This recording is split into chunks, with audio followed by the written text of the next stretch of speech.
નમસ્તે વિદ્યાર્થી મિત્રો, ધોરણ 11 જે વિષયનું નામ છે BA એટલે કે વાણિજ્ય વ્યવસ્થા અને સંચાલન, જેમાં વિદ્યાર્થી મિત્રો એકમ કસોટીમાં આપણે ચેપ્ટર 5 જે એકમ કસોટી છે એમાં 3, 4 અને 5 ચેપ્ટર પૂછાવાના છે. જે ટેસ્ટ છે 25 માર્કની રહેશે.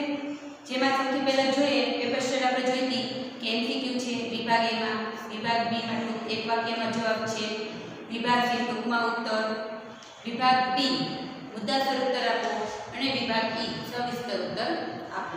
આ છે આપણું પેપર સ્ટેટ. 25 માર્કનું પેપર રહેશે, કલાક 1 કલાકનો રહેશે. વિદ્યાર્થી મિત્રો, આજે આપણે રિવિઝનમાં ચેપ્ટર નંબર 5 જે ચેપ્ટરનું નામ છે ધંધાકીય વ્યવસ્થાના સ્વરૂપો 1. ધંધાકીય વ્યવસ્થાના સ્વરૂપો 1, જેમાં આપણે આખા ચેપ્ટરનું એકવાર જોઈ લઈએ. એક પણ ટોપિક જો તમે વિદ્યાર્થી મિત્રો ન સમજાણો હોય ને તો આ વિડિયો દ્વારા છે તમને બધા પોઈન્ટની માહિતી છે એ તમને પ્રાપ્ત થશે. હવે જોઈ લઈએ. સૌથી પહેલો પોઈન્ટ છે વૈશ્વિક માલિકીનો. વૈશ્વિક માલિકી એટલે શું? વૈશ્વિક માલિકી એટલે એક જ વ્યક્તિ ધંધાનું સંચાલન કરે, ધંધાને લગતા નિર્ણયો લે, ધંધાના જોખમ પોતે ઉઠાવે, નફો નુકસાન પોતે વહેંચે, બધા જ નિર્ણયો એક જ વ્યક્તિ દ્વારા લેવામાં આવે ને તેને વૈશ્વિક માલિકી તરીકે ઓળખવામાં આવે છે. વિદ્યાર્થી મિત્રો, એક માર્કના પ્રશ્નમાં તમને પૂછાઈ શકે કે વૈશ્વિક માલિકીનો અર્થ આપો. ત્યાર પછીનો પ્રશ્ન છે વૈશ્વિક માલિકીની લાક્ષણિકતા. વૈશ્વિક માલિકીની લાક્ષણિકતા છે એના અલગ અલગ મુદ્દા છે. એમાં પહેલું છે સ્થાપનાની સરળતા. વૈશ્વિક માલિકી છે એમાં સ્થાપના કરવી સરળ છે. કોઈ પણ વ્યક્તિ સિઝનલ પ્રમાણે છે ધંધો કરી લે તેની કોઈ સ્થાપના કરવા માટે કોઈ નોંધણી કરવી પડતી નથી, એટલે કે એની સ્થાપના કરવી કેવી છે? સરળ છે. બીજું છે મૂડી. વૈશ્વિક માલિકી છે એની પાસે જેટલા પ્રમાણમાં મૂડી હશે એટલા પ્રમાણમાં એ ધંધો છે કરી શકશે, એટલા પ્રમાણમાં એ ધંધાનો વિકાસ કરી શકશે. નંબર 3 છે વ્યવસ્થા શક્તિ. હવે કોઈ પણ વૈશ્વિક માલિકી છે એમાં ખરીદ વેચાણ હોય, ઉઘરાણી, હિસાબી કામકાજ વગેરે અન્ય વ્યવસ્થા સંભાળે છે અને પોતે જ ધંધાનો માલિક છે અને પોતે જ સંચાલક છે. જરૂર પડે તો કુટુંબના અન્ય સગા સંબંધીઓની મદદ લઈ શકે છે. વ્યવસ્થા શક્તિ કે પોતે એકલો જ વ્યક્તિ ધંધાનો નિર્ણય કરે છે, ધંધાનું સંચાલન કરે છે, ધંધાનો ખરીદ વેચાણ પોતે કરે છે, બધા જ નિર્ણયો પોતે લે અને કોઈ પણ સંજોગ એવું બને કે પહોંચી નથી શકતો તો પોતાના કુટુંબીજનો અથવા સગા સંબંધીઓનો એ છે સાથ મેળવી શકે છે. ત્યાર પછી છે કાર્ય સ્વતંત્રતા અને ઝડપી નિર્ણયો. વૈશ્વિક માલિકી છે એમાં કાર્ય છે કાર્ય સ્વતંત્રતા. પોતાની રીતે સિઝનલ ધંધો અથવા કોઈ પણ ધંધો પોતાને જે લાગે એ કરી શકે. કાર્યમાં સ્વતંત્રતા, કારણ કે પોતે એક જ વ્યક્તિ છે, કોઈ બીજા વ્યક્તિના નિર્ણય ઉપર એને આધારિત રહેવું પડતું નથી. અને ઝડપી નિર્ણયો, ધંધામાં કંઈ પણ નિર્ણય છે, દાખલા તરીકે ચોમાસું આવે છત્રીનો ધંધો કરવો છે, શિયાળો આવે તો સ્વેટર ટોપી વેચવા છે, ઉનાળો આવે તો કેરીનો ધંધો કરવો છે, પોતાની રીતે ઝડપી નિર્ણયો લઈ શકે છે. જવાબદારી. વૈશ્વિક માલિકીમાં જવાબદારી દેવું ચૂકવવાની જવાબદારી પોતાના એકની જ રહે છે, કારણ કે કોઈ સત્યની સાથે સંકળાયેલો હોતો નથી. પણ ક્યારેય પણ દેવું થઈ જાય તો પોતાની અંગત મિલકત વેચીને પણ ભરપાઈ કરવું પડે છે. ત્યાર પછી છે રહસ્યોની જાળવણી. વૈશ્વિક માલિકી છે એમાં રહસ્યોની જાળવણી છે એ ગુપ્ત રાખી શકાય છે, કારણ કે એક જ વ્યક્તિ છે એમાં સંકળાયેલો છે, જેથી છે રહસ્યો છે બીજા વ્યક્તિઓને છે એ જાણ થતા નથી, એટલે કે રહસ્યોની જાળવણી શક્ય છે. અંગત સંપર્ક. કોઈ પણ વ્યક્તિ છે વૈશ્વિક માલિકી છે સિઝનલ પ્રમાણે ધંધો કરે છે તો વ્યક્તિઓ ગ્રાહકોની પાસેથી અવારનવાર આવતા હોય તો વ્યક્તિગત સંપર્ક છે એ સાધી શકાય છે. માલિકી અને સંચાલનમાં એટલે માલિક અને સંચાલન બંને એક જ છે, એટલે કે પોતે એક્ય એટલે એક જ વ્યક્તિ છે. સંચાલન, માલિક અને સંચાલન જુદા જુદા નથી. ત્યાર પછી જોઈએ વિદ્યાર્થી મિત્રો વૈશ્વિક માલિકીના ફાયદા અને મર્યાદા. વિદ્યાર્થી મિત્રો 5 માર્કના પ્રશ્નમાં અથવા 3 માર્કના પ્રશ્નમાં પૂછાઈ શકે કે વૈશ્વિક માલિકીના ફાયદા, ઉપયોગિતા. વિદ્યાર્થી મિત્રો ખાસ યાદ રાખો, તમને ફાયદા જ યાદ રહે છે, જ્યારે બીજો શબ્દ પૂછે છે ને ત્યારનો જવાબ આવડતો તો પણ ન લખી શકીએ. શું કામ? કારણ કે આપણને ફાયદા જ છે. એટલે જો વૈશ્વિક માલિકીના ફાયદા, ઉપયોગિતા અથવા હેતુઓ, એનું મહત્વ કાંઈ પણ કહે તો જવાબ શું આવે? ફાયદાનો જ આવે. આ વસ્તુ યાદ રાખી લેવાની આપણે. હવે જોઈએ વૈશ્વિક માલિકીના ફાયદા. સરળ સ્થાપના વિધિ. આપણે જોયું કે વૈશ્વિક માલિકીની છે સ્થાપના વિધિ કેવી છે? સરળ છે. કોઈ કાયદાની આટીતૂટીમાંથી આપણે છે પસાર થવું પડતું નથી. બીજો મુદ્દો છે ઓછી મૂડી. વૈશ્વિક માલિકી છે પોતાની રીતે ધંધો કરી શકે. જેટલા પ્રમાણમાં એની પાસે મૂડી હશે, ઓછા પ્રમાણમાં મૂડી હશે તો પણ એ ધંધો ચાલુ કરી શકશે. રહસ્યોની જાળવણી. કોઈ પણ વ્યક્તિ છે એકલો વ્યક્તિ ધંધો કરે છે તો કોઈ પણ વ્યક્તિ એકલો ધ્યાને રાખી શકાય છે. ઝડપી નિર્ણયો. વૈશ્વિક માલિકી છે એક જ વ્યક્તિ હોવાથી નિર્ણય લેવાની કેવી છે? ઝડપી નિર્ણયો લઈ શકે છે. વ્યક્તિગત સંપર્ક. એક જ વ્યક્તિ અલગ અલગ પ્રકારનો ધંધો સિઝન પ્રમાણે કરે છે અથવા ઘણા બધા વર્ષોથી એકને એક ધંધો છે તો ગ્રાહકો સાથે વ્યક્તિગત સંપર્ક એ સાધી શકે છે. પરિવર્તનશીલતા. વૈશ્વિક માલિકીમાં છે જરૂરી ફેરફારો ખૂબ જ સરળતાથી થાય. ઝડપી નિર્ણય સતત જાગૃતિને ધંધામાં પરિવર્તનશીલતા લાવી શકાય છે. દાખલા તરીકે કોઈ પણ ધંધો છે સિઝન પ્રમાણે કરે છે અને ધારો નફો નથી થતો, નુકસાન જાય છે તો એ ધંધામાં છે પરિવર્તન એટલે ફેરફાર કરી શકે છે. ત્યાર પછી જોઈએ કરવેરાનો ઓછો બોજ. વૈશ્વિક માલિકી છે સિઝન પ્રમાણે ફૂટપાથ ઉપર, રોડ ઉપર, રેકડી દ્વારા ગમે રીતે પોતાનો ધંધો કરે છે તો કરવેરાનો દર કેવો હોય છે? નહિવત હોય છે. ઓછા કાનૂની નિયંત્રણ. એટલે કાનૂની પ્રોસેસમાંથી ઓછું પસાર થવું પડે છે કારણ કે પોતાની રીતે મરજિયાત ધંધો છે, પોતાને ગમે તે ધંધો કરે, ન ગમે તે ધંધો બંધ કરી દે. આ થઈ ગયા આપણા ફાયદા. હવે જોઈ લઈએ મર્યાદા. એમાં પહેલો મુદ્દો છે મર્યાદિત મૂડી. મર્યાદિત મૂડી હોવાથી ને તેની મર્યાદા રહેલી છે. શું કામ? કારણ કે જે ધંધાનો વિકાસ એને સૌથી વધારે કરવો છે ને એની પાસે પૂરતી મૂડી ન હોવાથી ધંધાનો વિકાસ કરી શકતી નથી. બીજો મુદ્દો છે અમર્યાદિત જવાબદારી. પોતાની ખાનગી મિલકત વેચીને પણ ધંધાનું દેવું ચૂકવવું પડે છે. આમ ધંધાનું જોખમ માલિકે પોતે જ ઉઠાવવાનું હોય છે. જવાબદારી કેવી છે? અમર્યાદિત છે. કંઈ પણ ધંધામાં નુકસાન જાય એકલો જ વ્યક્તિ છે તો પોતાની છે અંગત મિલકત વેચીને પણ દેવું ભરપાઈ કરવું પડે છે. ટૂંકું આયુષ્ય. કોઈ પણ સિઝન ધંધો છે એનો સમયગાળો 3 મહિના 6 મહિના એક વર્ષ એ દરમિયાન એ ધંધો છે બંધ થઈ જાય. ટૂંકું આયુષ્ય હોય છે. મર્યાદિત કાર્યશક્તિ. કોઈ પણ વ્યક્તિ છે એકલો જ્યારે કાર્ય કરતું હોય ને તેને કાર્યશક્તિ જેટલી હશે એટલું કાર્ય કરી શકે. એનાથી વધારે છે કાર્ય કરી શકતો નથી. એની મર્યાદા રહેલી છે.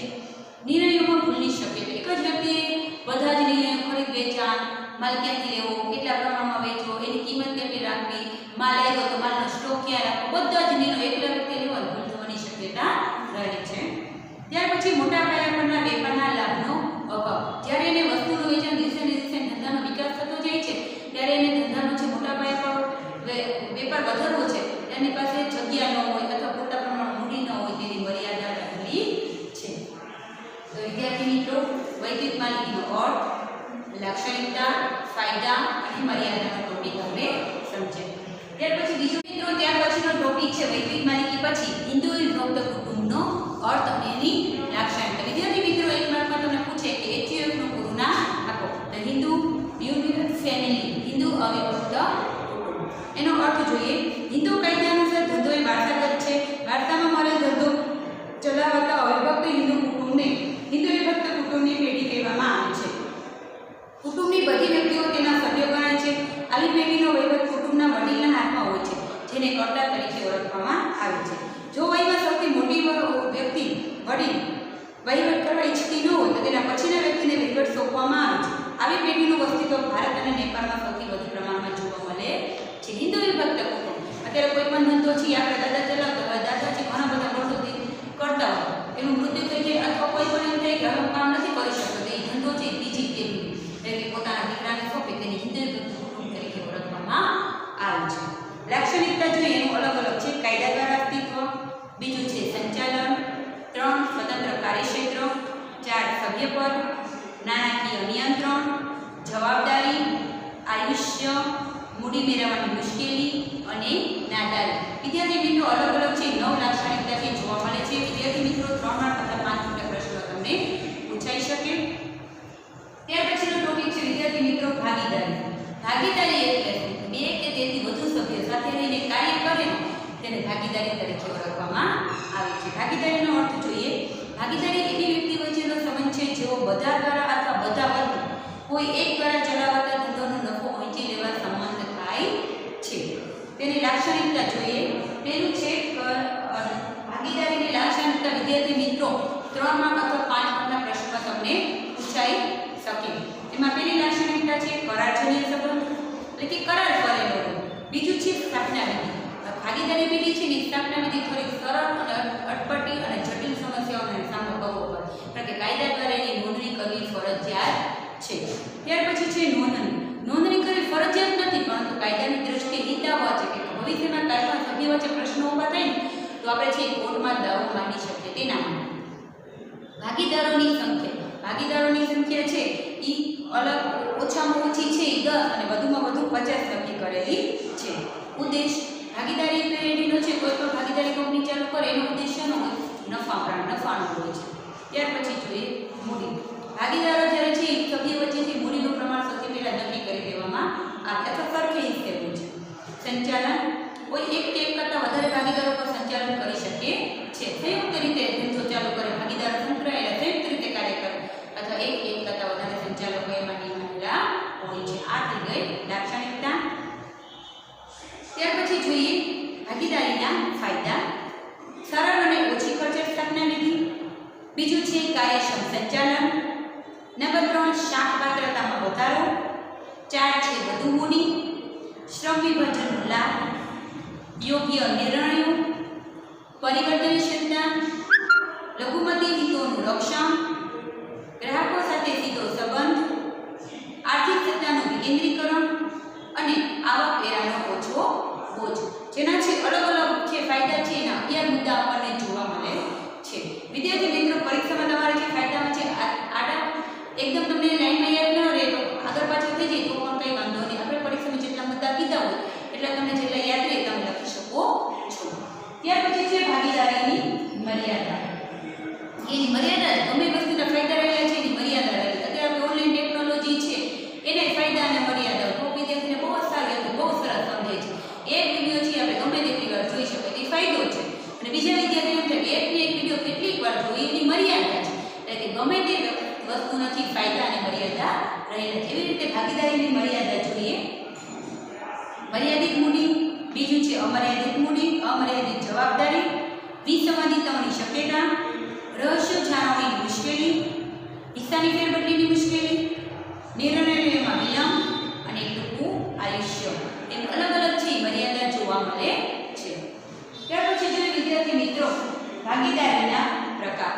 હવે આ પ્રશ્ન છે એ એક માર્કના પ્રશ્નમાં પૂછાઈ શકે, એમસીક્યુમાં પૂછાઈ શકે કે ટૂંકના સ્વરૂપે પૂછાઈ શકે અથવા 3 માર્ક અથવા 5 માર્કના પ્રશ્નમાં પૂછાઈ શકે. ખાસ યાદ રાખો કે ભાગીદારના પ્રકાર છે એના અલગ અલગ પ્રકાર પડે. સક્રિય ભાગીદાર, નિષ્ક્રિય ભાગીદાર. તો એનો અર્થ પણ પરીક્ષામાં તમને પૂછાઈ શકે. ખાસ યાદ રાખો ભાગીદારોના પ્રકાર. એમાં પહેલું છે સક્રિય ભાગીદાર.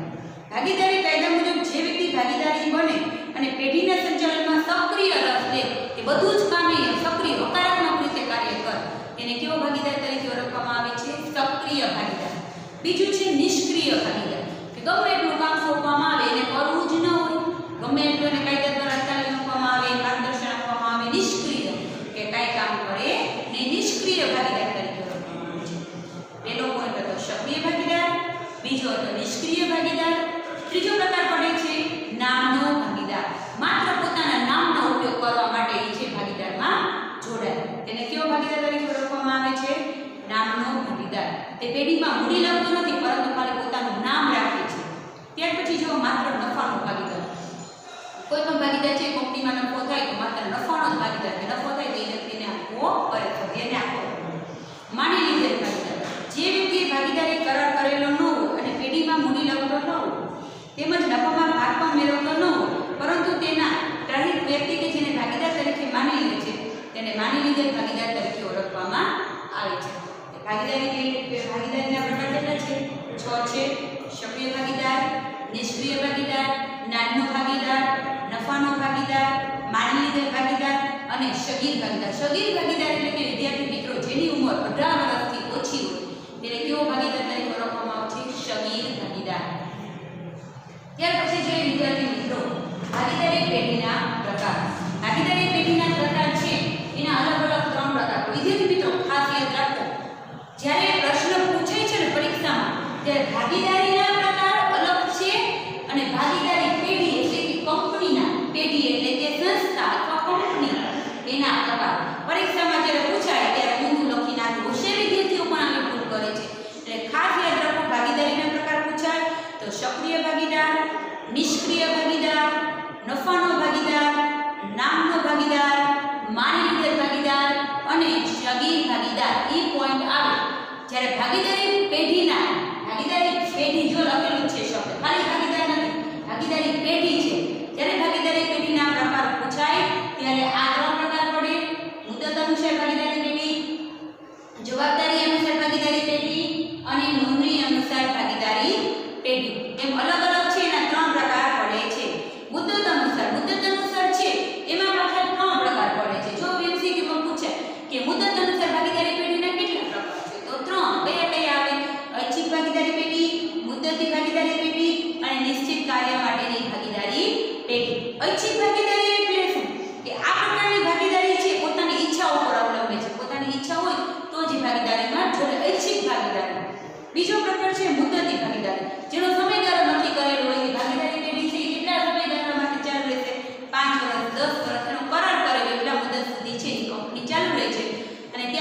સભ્યો છે સારા સહકાર હોય તો એ કંપની ચાલુ રાખી દેવામાં, નકર પછી એ સમયગાળો પૂરો થતા એ કંપની છે બંધ કરી દેવામાં આવે.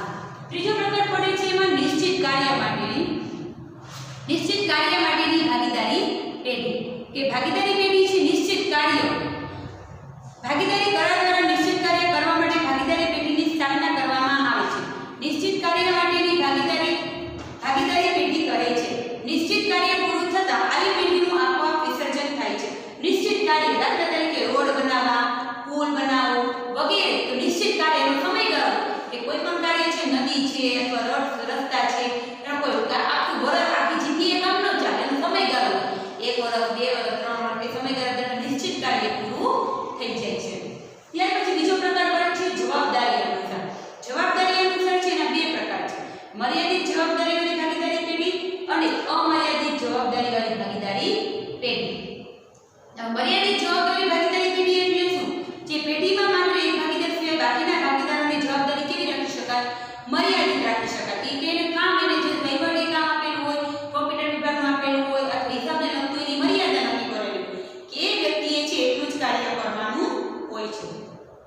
બીજો પ્રકાર પડે છે અમર્યાદિત જવાબદારીવાળી ભાગીદારી પેઢી, જેમાં પેઢીની કુલ મિલકતો કરતાં વધી જાય તો ભાગીદારે પોતાની અંગત મિલકતો વેચીને પણ ધંધાનું દેવું ભરપાઈ કરવું પડે છે. પોતાની અંગત મિલકત વેચીને પણ અમર્યાદિત જવાબદારી છે કે પોતાની કંઈ પણ ધંધામાં નુકસાન થાય તો પોતાની અંગત મિલકત વેચીને પણ ધંધાનું છે દેવું ભરપાઈ કરવું પડે છે. ત્યાર પછી ત્રીજો પ્રકાર પડે છે નોંધણી અનુસાર. નોંધણી અનુસાર છે એના બે પ્રકાર છે: નોંધાયેલી ભાગીદારી પેઢી અને બિન નોંધાયેલી ભાગીદારી પેઢી. કેટલા પ્રકાર પડે છે? બે: નોંધાયેલી ભાગીદારી પેઢી અને બિન નોંધાયેલી ભાગીદારી પેઢી. હવે નોંધાયેલી ભાગીદારી પેઢી એટલે શું? જેની નોંધણી છે રજિસ્ટર સમક્ષ થયેલી હોય, નોંધણી થયેલી હોય કાયદા દ્વારા. જૂનો કંપની ધારો 1956 અને નવો કંપની ધારો 2013 મુજબ એનું રજિસ્ટ્રેશન થયેલું હોય. બિન નોંધાયેલી ભાગીદારી કે જેની નોંધણી થયેલી ન હોય તેને બિન નોંધાયેલી ભાગીદારી પેઢી તરીકે ઓળખવામાં આવે છે. વિદ્યાર્થી મિત્રો, મોસ્ટ ટાઈમ પ્રશ્ન છે, ખાસ યાદ રાખો. ભાગીદારી પેઢીના પ્રકારો 3 છે. મુદત અનુસારના પાછા 3 પ્રકાર પડે છે: ઐચ્છિક ભાગીદારી, મુદતી ભાગીદારી પેઢી અને નિશ્ચિત કાર્ય માટેની ભાગીદારી. જવાબદારી અનુસાર 2 પ્રકાર પડે છે: મર્યાદિત જવાબદારીવાળી ભાગીદારી પેઢી અને અમર્યાદિત જવાબદારીવાળી ભાગીદારી પેઢી. ત્રીજો પ્રકાર પડે છે નોંધણી અનુસાર. એમાં નોંધાયેલી ભાગીદારી પેઢી અને બિન નોંધાયેલી ભાગીદારી પેઢી, જેના 2 પ્રકાર પડે છે. ત્યાર પછીનો ટોપિક છે ભાગીદારી પેઢીની નોંધણી. વિદ્યાર્થી મિત્રો, આ પ્રશ્ન છે તમે ટૂંકના સ્વરૂપે 3 માર્ક અથવા 5 માર્કના પ્રશ્નમાં તમને પૂછાય છે કે ભાગીદારી પેઢીની નોંધણી છે એ 1932ના કાયદા પ્રમાણે ભાગીદારી પેઢીની નોંધણી કરાવી શકાય છે. પેઢીની નોંધણી કરાવવી ફરજિયાત નથી, પણ નોંધણી ન કરાવવાથી કેટલાક ગેરલાભો થાય છે, તેથી પેઢીની નોંધણી કરાવવી ફરજિયાત છે. કે આપણે કોઈ પણ નોંધણી આપણે કાયદા દ્વારા કરાવી લીધી હોય તો આપણે જ્યારે પણ ધંધામાં કંઈ પણ નુકસાન છે તે બધું છે આપણે કોર્ટમાં છે દાવો માંડી શકીએ. તેથી નોંધણી કરાવવી શું છે? ફરજિયાત છે. આપણા માટે શું છે? હિતાવહ છે. જોઈએ એમાં અલગ અલગ મુદ્દા આપેલા છે: પેઢીનું નામ અને સરનામું, પેઢીની શાખાઓ, ભાગીદારોના નામ, સરનામા, ટેલિફોન નંબર, દરેક ભાગીદારોની પ્રવેશની તારીખ. પ્રવેશની તારીખ એટલે કે જે સભ્યો જે તારીખે દાખલ થયો છે તેની પ્રવેશ એટલે કે પ્રથમ દિવસની તારીખ. ભાગીદારોના નફા નુકસાનનું પ્રમાણ, ભાગીદારોના મૂડી અંગેની વિગત અને પેઢીની મુદત. આટલી વિગતો છે ભાગીદારી પેઢીની નોંધણીમાં આવે. ભાગીદારી પેઢીની નોંધણીમાં આપણે કે કઈ કઈ વિગતો આવે? ભાગીદારી નોંધણી છે એના ફાયદા અલગ અલગ છે. કે ફાયદા કયા પ્રકારના છે? ફાયદા છે પરીક્ષામાં 3 માર્ક અથવા 5 માર્કના પ્રશ્નમાં તમને પૂછાઈ શકે. સૌથી પહેલા જોઈએ પોતાના લેણા અંગે પેઢી ત્રાહિત વ્યક્તિ સામે દાવો માંડી શકે છે. ત્રાહિત વ્યક્તિ એટલે કે વિરોધી વ્યક્તિ સામે દાવો માંડી શકે છે. બીજો છે પેઢીનો કોઈ પણ ભાગીદાર બીજા ભાગીદાર પેઢી સામે દાવો માંડી શકે છે કે બીજા વ્યક્તિ વચ્ચે કઈ ઝઘડા થઈ ગયા કે વ્યક્તિ કાર્ય ન કરતો હોય અથવા માંદગીને કારણે ધંધે ન આવી શકે, એની જગ્યાએ બીજો સભ્ય દાખલ કરવાનો હોય તો એ દાવો માંડી શકે છે. નંબર 3, ભાગીદારે પોતાના અધિકારો હિસ્સા માટે અદાલત પાસે ન્યાય માંગી શકે છે. ચોથું છે નિવૃત્ત થતો ભાગીદાર જાહેર જનતાને નોટિસ આપી પોતાની જવાબદારીમાંથી મુક્ત થઈ શકે છે. જાહેર જનતાને શું કીધું છે? નોટિસ આપીને, વિજ્ઞાપન પત્ર છાપામાં જાહેરાત આપીને. ત્યાર પછી જો પેઢીની નોંધણી કરાવવાથી જાહેર જનતાના પેઢીના અસ્તિત્વની જાણ થાય છે કે આ પેઢી છે, પેઢી નોંધણી કરાવી કે આ તારીખે છે પેઢી ચાલુ થઈ છે. ત્યાર પછી જોઈએ વિદ્યાર્થી મિત્રો ટૂંકના સ્વરૂપે 3 માર્ક અથવા 5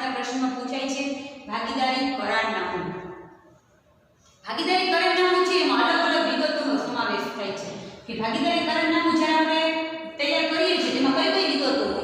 વિદ્યાર્થી મિત્રો, પરીક્ષામાં 3 માર્ક અથવા 5 માર્ક પૂર્ણ સ્વરૂપે પૂછાઈ શકે કે ભાગીદારી કરારનામું સમજાવો અથવા ભાગીદારી કરારનામાની ટૂંક નોંધ સમજાવો. પરીક્ષામાં પૂછાઈ શકે. પેઢીનું નામ અને સરનામું, ભાગીદારોના નામ, સરનામું, ઉંમર, ટેલિફોન નંબર, પેઢીનું ધ્યેય અને ધંધાનો પ્રકાર, પેઢી શરૂ કર્યા તારીખ અને મુદત, ભાગીદારોને મૂડી અને મૂડી પર વ્યાજ આપવાનું હોય તેની વિગત, ભાગીદારોના ઉપાડ અને ઉપાડ પર વ્યાજ હોય તેની વિગત, ભાગીદારી પેઢીને આપેલ લોનના વ્યાજનો દર, નફા નુકસાન વહેંચણીનું પ્રમાણ, ભાગીદારો વચ્ચે કાર્યની વહેંચણી, ભાગીદારોના મહેનતાના કમિશન કે અન્ય સવલતો અંગેની વિગતો, પાકડીના મૂલ્યાંકનની, મહત્વના દસ્તાવેજો પર સહી કરવાની સત્તા, નવા ભાગીદારોનો પ્રવેશ અને જૂના ભાગીદારોને નિવૃત્તિ અંગેની જોગવાઈ, ભાગીદારોના અધિકારો અને ફરજો, સગીર ભાગીદારોને દાખલ કરવાની જોગવાઈ અને પેઢીના વિસર્જન વખતે હિસાબોની જોગવાઈ. એમ અલગ અલગ છે કરારનામામાં. કરારનામામાં આપણે એક ચોપડો ખોલે તો બધી જ વિગતો છે, સભ્યો કેટલા છે, એની ઉંમર શું છે, ટેલિફોન નંબર, બધી જ વિગતો છે કરારનામામાં સમાવેશ થઈ જાય છે. ત્યાર પછી વિદ્યાર્થી મિત્રો, તફાવત છે તમે 3 માર્ક અથવા 5 માર્ક પૂછાઈ શકે કે વૈશ્વિક માલિકી અને ભાગીદારી પેઢી. જે આપણે આગળના ટોપિક થઈ જાય કે વૈશ્વિક માલિકીનો અર્થ, લક્ષણો, ફાયદા, મર્યાદા, ત્યાર પછી ભાગીદારોનો અર્થ, લક્ષણો, ફાયદા અને મર્યાદા. એના દ્વારા છે તફાવતના મુદ્દા છે આપણે લખી શકીએ કે અર્થ લખી લઈએ, પહેલા એનું ઉદાહરણ એક લખી લઈએ, ત્યાર પછી અલગ અલગ છે એના નિર્ણયો લખી લઈએ, સભ્ય સંખ્યા કેટલી છે, નોંધણીની દ્રષ્ટિએ કેવું છે, રહસ્ય છે ખાલી રાખી શકાય છે કે નહીં, હિસ્સાની ફેરબદલી થઈ શકે છે કે નહીં, અને જોખમ છે એ કેટલું આપણામાં વૈશ્વિક માલિકીમાં કેવું રહેલું છે અને ભાગીદારી પેઢીમાં કેવું રહેલું છે. તફાવત દ્વારા છે આપણે મુદ્દાઓ આપણે લખી શકીએ છીએ. વિદ્યાર્થી મિત્રો, અહીંયા તમારું એકમ કસોટીમાં ચેપ્ટર 3, 4 અને 5 રિવિઝન અહીંયા પૂરું થાય છે. સારી એવી તૈયારી કરજો.